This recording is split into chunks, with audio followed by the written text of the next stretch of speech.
처음에 말씀드린 것처럼 지금 이 우리나라에서 AI 산업을 발전시키기 위해서 과연 우리는 무엇을 어떻게 할 것인가 이런 문제의식을 가지고 앞에 발표하신 세 분의 발표에 대해서 코멘트와 또 몇 가지 질문을 해주시면 되겠습니다. 먼저 SK경영경제연구소 염용석 소장님께 먼저 마이크를 드리겠습니다. 오늘 세 분의 발표를 아주 잘 들었습니다. 한 분은 이제 규제에 대해서 영국의 경험을 가지고서 한국의 이제 규제의 개선에 대한 아이디어를 주신 것이 굉장히 도움이 많이 된 것 같고요. 그 다음에 아마존과 우버는 우리를 깜짝 놀라게 하는 그런 서비스들을 직접 소비자에게 제공하는 회사로서 지금 우리가 알고 있는 인공지능이라는 키워드가 산업에서 어떻게 활용될 수 있는지에 대한 가장 발달된 형태의 모습을 보여주었다 이렇게 생각이 됩니다. 칸앤영 교수님께 하고 싶은 질문은요. 사실 이제 뭐 한국 규제에 대해서 몇 가지 조언은 분명히 저희가 저희 규제에 대해서 좀 많이 고려하면 효과가 있을 것 같은 좋은 아이디어이라고 저도 생각합니다. 근데 이제 그 교수님이 고려하시는 설명하신 내용 중에서 좀 저희가 듣지 못한 부분이 있는데요. 그건 뭐냐면 이제 한마디로 키워드로 말하면 국가 간의 인공지능에 대한 규제를 접근하는 방식이 다르다는 것입니다. 예를 들어 지금 앞에 아마존이나 아니면 우버와 같은 회사들이 인공지능이라는 기술을 이용해서 실질적으로 산업이나 서비스에 변화된 모습을 지금 제공하는 데 성공하고 있습니다. 이러한 회사들은 규제를 어느 정도 유연하게 해준 나라에서 발전된 인공지능을 이용하여 이런 획기적인 혁신적 서비스를 만들었고요. 그리고 이러한 서비스를 가지고서 이런 인공지능이 만들 수도 있는 몇 가지 리스크나 언설턴티에 대해서 좀 더 많은 고민을 하고 있는 국가에 이 기술과 서비스를 가지고 들어가는 것이죠. 그래서 최근에 나오는 인공지능이라고 하는 기술은 개발은 각 나라에서 만들지만 사용하는 것은 국경 없이 사용하게 됩니다. 그래서 이 인공지능 기술에 대해서 각국마다 다른 어프로치를 할 때 전혀 예상을 벗어나는 효과들이 그 나라에서 나는 거죠. 예를 들어 한국에서는 아직도 자율주행이 가져올 수 있는 수많은 문제점에 대해서 고민 중인데 근데 한쪽에서는 자율주행 자동차를 만들어서 한국 시장에 들어올 수 있습니다. 그러면 한국에 있는 규제기관은 굉장히 혼란스러워지는 것이죠. 한국 사회에서 적절한 규제를 찾기 위해서 노력하고 고민하고 토론하고 있는데 한쪽에서는 이미 그것이 가능한 기술들이 도로에서 다닐 수 있게 되는 것입니다. 이렇게 인공지능이 근본적으로 국경이라는 것을 무력화하는 방향으로 작동이 되고 있고 그러나 규제에 관한 논의는 보통 국경 내부에서 이루어지기 때문에 이러한 부분을 어떻게 하모나이제이션 할 거냐 하는 것이 많은 나라의 고민인 것 같습니다. 혹시 물론 이게 굉장히 어려운 문제이지만 이쪽을 규제에 대해서 많이 고민하신 교수님이 이 퀘스천에 대해서 혹시 어떤 부분에 대한 도움의 말씀이 있을지가 첫 번째 질문입니다. 그다음에 두 번째 아마존하고 우버에서 발표하신 분에 대한 질문을 짧게 추가하겠습니다. 저희가 신문이나 언론지상에서 아마존이나 우버가 만들고 있는 혁신적인 서비스들을 많이 보았습니다. 그리고 오늘 소개를 통해서 훨씬 더 잘 알 수 있었습니다. 분명히 이제 아마존이 만드는 수많은 혁신들, 홍수랄지 자동차랄지 많은 변화를 하는 데 도움이 되는 기술을 제공하고 있고 우버는 도시라고 하는 데서 발생하는 교통의 문제를 혁신적으로 해결하는 서비스를 만들어 제공하고 있습니다. 그리고 이러한 혁신의 서비스의 기본, 바닥과 펀더멘털에는 인공지능이라는 기술이 매우 중요하게 작동하고 있습니다. 두 회사가 이렇게 혁신적인 서비스를 할 수 있었던 것은 인공지능 기술에 대한 역량을 빨리 확보할 수 있었기 때문에 가능하다 이렇게 생각이 됩니다.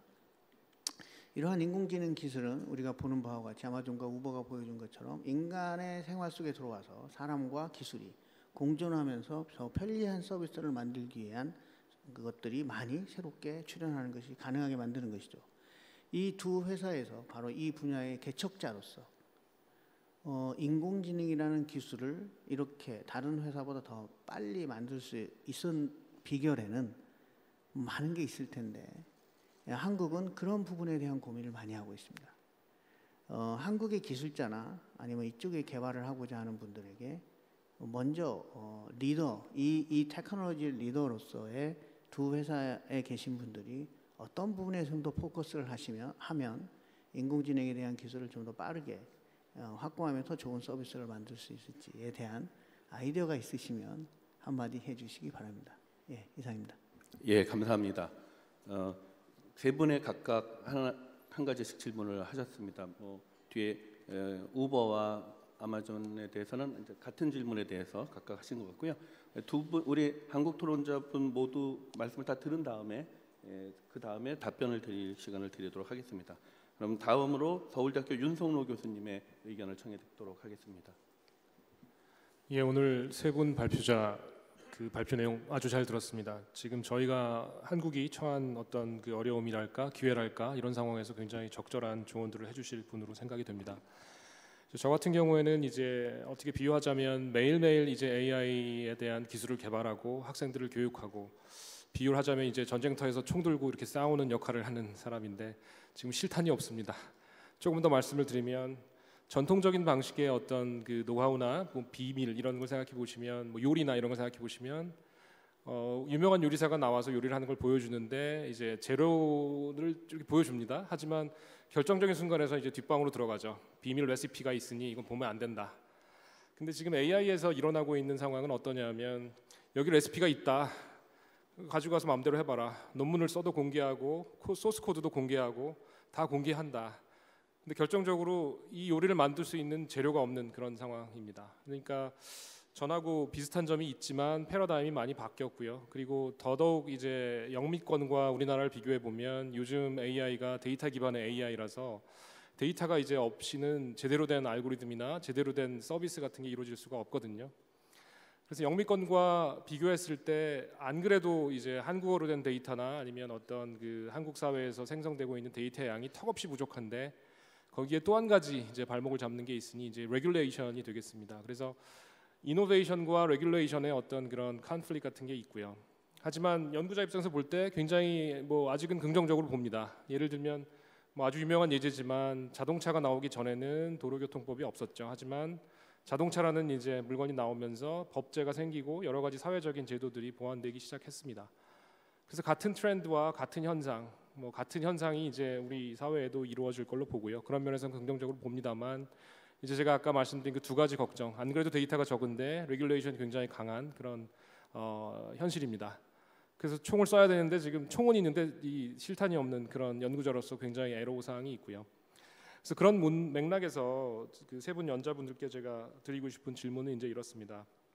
먼저 이제 양 교수님 같은 경우에는 이제 뭐 제가 듣고 싶은 답이라기보다는 아마도 이 자리에 이제 정부 관계자분이나 아니면 로메이킹 하시는 분들이 계실 텐데 어떻게 도와주면 좋을지 혹시 경험이 있으시면 쉐어해 주시면 좋을 것 같고요. 그러니까 정부 연구자로서 하고 싶은 말은 많습니다. 저에게 총알을 달라.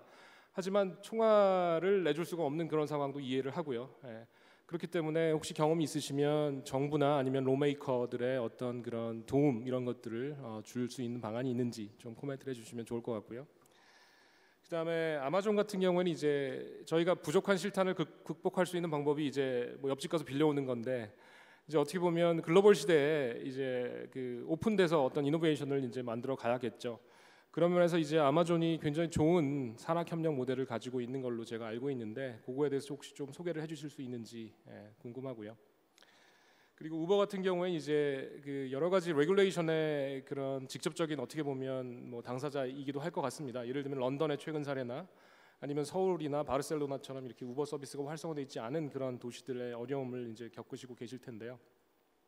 그리고 아까 라이드 쉐어링과 관련된 그 5가지 요소에 대해서 말씀을 해주셨는데 이제 그 우버가 활발히 전개되고 있는 그런 도시들과 그렇지 않은 서울과 같은 도시들의 어떤 그 5가지 요소의 측면에서의 비교랄까 그런 게 좀 궁금합니다.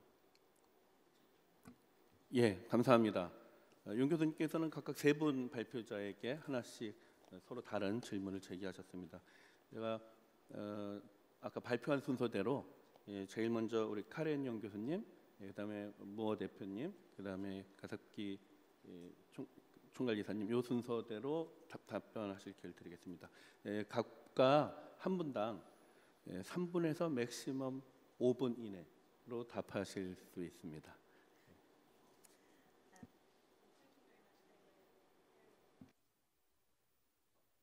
I'm not on. Okay, no, I'm on. They're excellent questions, and I'm going to respond to the first question by referring to a comment that was once put to me. So one of my other public policy roles is I'm currently chair of the Nuffield Council of Bioethics Working Party on Genome Editing and Human Reproduction. So some people have already mentioned today that the pace of human genomics is also accelerating enormously fast, and that's because we have these new genome editing technologies that are extraordinarily precise, powerful, and also relative to early technologies, very cheap. And so that means that what is now possible in terms of research on the human genome has radically disrupted. And so one of the things that has now come into view is the possibility of editing human embryos. And so this is where we have discussions about, within our various countries, whether or not this is something we want to permit or not to permit. Now, in the UK, there is actually quite an extensive regulatory regime that governs the way in which embryos can be used for research purposes, as well as reproductive technologies. And this is because when IVF first came out, there was a lot of public anxiety about what it would mean to create babies in test tubes. And so for that reason, a regulatory regime was put into place in order to respond to these anxieties that people had, that this technology would be abused. So one of the questions we need to address now is, to what extent should we or should we not liberalise the current law in the UK to allow for more expansive research into human embryos, which is very contained at the moment, but it is allowed. In some jurisdictions, embryo research is not allowed. And whether or not we should allow that to move into the clinic. So should we actually allow, if it was possible to prove that this was as safe as we could imagine it, to actually use it to edit human embryos. And in part of that discussion, we've been gathering evidence from various people, from various stakeholders in this debate. And we had one workshop in which we had leading scientists from around the world, but particularly from around the UK. And so there was a leading clinical geneticist, and he said to me, if we don't make our regulations more relaxed, then China will get there first. That's what he said, and it was a genuine concern because scientists want to do world-class research, and so he says these regulations may get in the way, and China is going to get there first because they have more relaxed regulations. And my response to that was somewhat facetious, but I think it's important because I'm also an ethicist as well as a lawyer. And I said, this is what I say to my children. I say, just because other people do it doesn't make it right. And what I was trying to point out is that we all have very different standards of what we think is right. And our understanding of the risks associated with technological developments are united around concerns about safety, about destruction of property and destruction of the environment. But beyond that, we may have other kinds of concerns about the sort of moral and cultural risks associated with technological innovation that are not captured by these conventional metrics of safety and sort of scientific evidence of what is or is not safe. And it's very visible in the genome editing context that communities have different understandings of what they value. And so if one national community thinks that it doesn't want to develop its society in a particular way, in other words, it has a very particular version of what the good life means, and the good life means we don't want that technology here, then I personally believe that regulation and governance should be about making sure that society collectively responds to the concerns and interests of the national community. Now, it's true that sometimes we're quite united and we can achieve sort of global agreement on what those standards are, but in many cases, there will be cultural differences between what we think is important or not. So I think it's kind of fair enough if one country says we want to do this and another country says, actually we don't. And it just means that firms operating in those countries will have to make sure that they abide by the local regulations. And I accept that it means that some firms in more relaxed countries may advance faster than others, but if they want to move into the local arena, they're going to have to respect the local laws. And personally, I'm fine with that, and I think that's appropriate.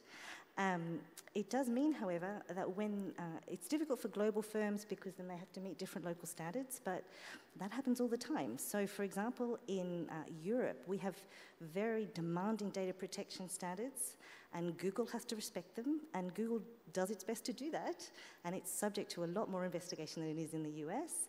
In the US, there are much more relaxed data protection rules, and Google operates there in a different way. But nonetheless, it's absolutely essential that these platforms respect the local laws, and it's clear that there's a capacity to do that. It does mean, of course, it's harder for firms to operate on a global basis, but they have the capacity to do that. So that would be my response to the first question. The second question, well, it sort of relates to this, and you were talking about not having the bullets and frustration, I think, with data protection. And I guess I wish I had a really good answer for you, but I will say this. I think that data governance will be the biggest challenge of our generation. And I actually think that, I think as some of the commentators pointed out in the earlier session, I think some of the biggest challenges that we face in coming to terms with the fourth industrial revolution and to reap its benefits, I think so many of the challenges will be social rather than technological. And data is a really difficult thing to come to grips with because of its property as a public good. So if I give you my chocolate cake recipe, that's what data is, it's information, I can still use it, and you can share it with other people, and it doesn't lose its value. So this is the problem, that it can be repurposed and used for purposes that we can't anticipate, and that other people might use it for purposes that I don't anticipate at the time it was collected. And so there are dangers inherent in that. For those of you who have read David Eggers' The Circle, you can see that there are dangers inherent with ubiquitous surveillance. And it's easy to lose sight of that because these technologies are amazing. But I think we need to be sensitive to the dangers. What we do about that in developing effective and legitimate regulatory regimes in relation to data governance, I don't think we've cracked that yet, I'm afraid. I wish we had the answer, but I don't think we've found it yet. Thank you. 예, 감사합니다. 예, 피터모 대표님께 답변 시간을 드리도록 하겠습니다. Thank you. The opportunity that we had as a company 11 years ago to take our intellectual property, which many companies would consider the crown jewels of their opportunity, and make that available to everyone through Amazon Web Services, was something that people have misunderstood for a long period of time. There's a reality here that you can keep everything to yourself and not share it, but we felt that by making the technology ubiquitously available through a cloud infrastructure that's available everywhere in the world, we develop millions of builders around the world who will take what we have and make it even better. And so when I talked about artificial intelligence, there are a set of tools that people can use and leverage, and we make them really easy to use so that anyone can use them. We make the underlying infrastructure immensely scalable, almost unlimitless. We make it highly redundant, highly reliable, and highly secure. The opportunity to experiment without risk of failure, because there's no significant cost, is immense. And yet you can't do that with the traditional way that information technology was made available. The dot-com boom was all about startups that had brilliant ideas, invested lots of money from their investors into buying hardware, and they had no idea how to predict whether they were going to be successful or not. So everyone built systems that were too big and spent too much money, and it was too easy to fail, catastrophically fail, and go out of business. In an environment where you don't have that upfront cost and you're only paying for what you use, a failed experiment is literally free. It costs almost nothing. And so the ability to continue to experiment and fail without risk until you find the right way to do things is really important. Similarly, when it comes to regulatory environments, you can have so many regulations in an environment that experimentation cannot start. And without the experience of that experimentation, you're not going to really know what regulation you should have. So you need to create a safe place for people to do that experimentation. You need to create a place and tools that allow people to do things securely and to be able to monitor not only the data but the access to the data. And if you do that, then you can make tremendous strides. My fear is that countries that over-regulate the access to cloud services are going to fall behind because it's available to every country in the world. And it doesn't matter how good, how smart your people are, how good network infrastructure you have. If you're limiting the access to that capability by people in the government, by people in education, by people in businesses, then it's going to mean that you're not able to keep up with the rest of the world. So I think it's really important. The other part of it is that these capabilities of technology, everyone is sort of thinking about the technology as being the scary thing, the thing that's going to create the risk. The new capabilities are here whether we like them or not, but we also have to use those capabilities not only to build applications and to build new ways of doing things, but we also need to use the technology to make sure that citizen data is safe, that privacy information is protected, and that technology is not abused. So the technology can be used for bad, but it has to be used in creation, but it also has to be used in monitoring and control. And if you use that together, then you end up in an environment where you can experiment fairly risk-free and you can keep up with what's happening everywhere else in the world. Thank you. 예, 감사합니다. 마지막으로 카사키 총괄기사님 마이크를 답변을 듣도록 하겠습니다. Yeah, thanks very much. Look, I mean, I will answer the second question first. There is sometimes focus on countries who haven't adopted or found new regulations for ride sharing yet. And we know those countries. They are Korea, Japan, Germany. But they are the few. Like, I mean, that is, these are a small amount of countries compared to the rest. And part of my presentation was about showing the adoption rate in the US, Australia, India, Indonesia, Singapore, Malaysia. So the success stories for regulatory change far outweighs the stories of non-change. And although I kind of agree in principle with the professor when she says that companies should abide by regulations that a society has agreed that is the standard for their society. But I think the other point here is that ensuring that society has had an opportunity to experience the new technology, that society has been able to see and feel it, that they get to decide for themselves, that it's not a regulator making decisions based on advice from, one industry without the population deciding, does this technology actually benefit me? Is having flexible pricing and non-meters good for me? Is having data around my trip good for me? Is all these benefits that come with artificial intelligence, that come with engineering, a benefit to me?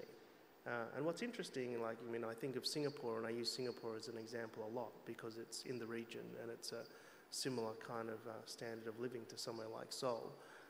Singapore doesn't regulate Uber as an application. So when I put up the 5 different areas of regulation, Singapore doesn't even consider the application in the law. What they're most worried about is the driver. So they create a process for the driver. And they say to the driver, if you want to drive for ride-sharing organizations, you need a specific license. And you need to pass these tests to get this license. Now, that's a different way of doing it, but that is one way of doing it. So we abide by regulations there, and we would not put a driver on our platform unless they've abided by those local regulations. I compare that to a place like Sydney, where the government is mostly concerned about regulating the actual platform. And the regulator gives Uber the standards of which it needs to follow. So it says to Uber, instead of us processing the licenses for the drivers, you need to make sure that the drivers meet these certain conditions before they get on your platform. Things like background checks, you check their insurance, you check the age of their vehicle, you check that their vehicle has had a recent thing. So we are very fine and open to different regulations, there's no doubt, but I think the important point here is ensuring that societies actually get the opportunity to feel the regulation, experience it before governments decide on what they'll actually do. Thank you. 예, 감사합니다. 세 분의 발표와 두 분의 토론 그리고 다시 세 분의 답변을 들었습니다. 이분의 아주 전문가시고 탁견을 가시는 분들이라 사실 여러 가지 더 고견을 듣고 싶은 마음이 굴뚝 같고 저도 개인적으로 여러 가지 질문을 준비해 왔는데 시간 제약상 그것을 다 할 수는 없을 것 같습니다. 우리가 오늘의 요 한 세션을 가지고 우리 한국의 AI의 미래에 관한 중요한 이슈들을 다 정리할 수는 없을 것 같고요. 다만 오늘 많은 여러 가지 그 세 분의 발표, 두 분의 토론 과정을 통해서 하여튼 세계는 AI를 통해서 엄청난 속도로 혁신을 하고 있고 그 혁신의 경쟁이 매우 치열하고 변화하고 있다. 그것에 수반되는 위험이 있고 그래서 적절하게 위험을 규제하지만 지금 우버 얘기도 들었지만 원천적으로 못하게 하는 규제가 아니고 그 위험을 방지하는 규제, 행위를 허용하되 그 허용된 행위가 야기할 수 있는 위험을 방지하는 방식으로 규제를 하는 것 같습니다. 우리 카렌 교수 말에 따르면은 그 위험에 기초한 규제, 위험의 정도, 수준에 따라서 그에 합당한 규제가 있어야 될 텐데요. 사실 한국의 규제의 특징은 매우 경직되어 있다 이렇게 말할 수 있습니다. 그것은 다른 나라에 비해서 예외를 인정하는 시스템이 마련되어 있지 않습니다. 우리 규제는 그냥 법에서 예정되어 있는 것들을 집행하지 입법자가 예정하지 않았던 생각하지 못했던 일이 일어날 때 이것을 법이 어떻게 흡수할 것인지에 대한 고민이 많이 결여되어 있는 그런 상태인 것 같습니다.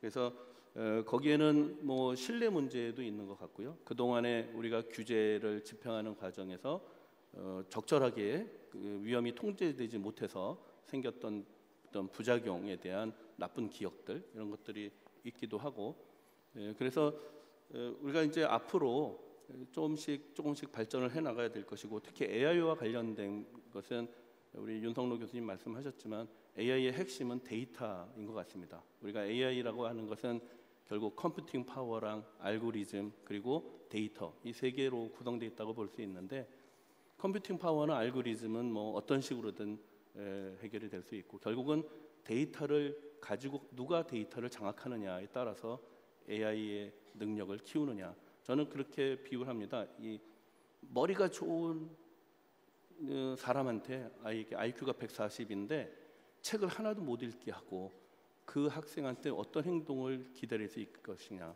AI라는 것이 컴퓨팅 파워가 아무리 세고 알고리즘이 잘 짜여 있어도 데이터를 통해서 충분히 학습되지 않으면 그 AI는 능력을 발휘할 수 없을 것이기 때문에 결국 우리는 이 여러 가지 문제가 있지만 한 가지를 당장 우리가 해야 된다면 이 정보 데이터의 활용을 우리가 어떤 식으로 해결해 나갈 것이냐 거기 있는 위험을 적절히 통제하면서 그러나 그것을 우리가 올바르게 활용할 수 있는 길을 모색해야 될 것 같습니다.